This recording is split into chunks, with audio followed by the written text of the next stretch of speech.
Hi, Ken with Technical Prospects, and I'm here to discuss preventative maintenance. We often refer to preventative maintenance as the PM cycle.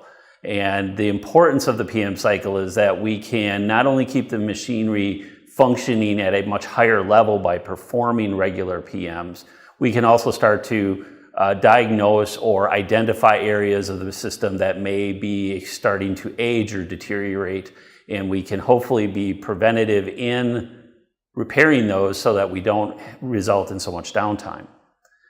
Technical Prospects training courses focus on preventative maintenance. We cover preventative maintenance in all of our classes, and we actually provide both the Siemens fillable PDF as well as the instructions for how to perform the preventative maintenance cycle on each piece of equipment.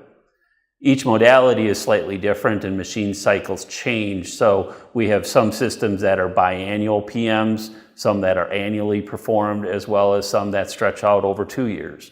So again, the importance of the preventative maintenance cycle relates to the individual systems, and we pride ourselves on being able to provide that information in all of our training courses. If you have any questions regarding preventative maintenance on Siemens equipment, please feel free to contact us. Thank you.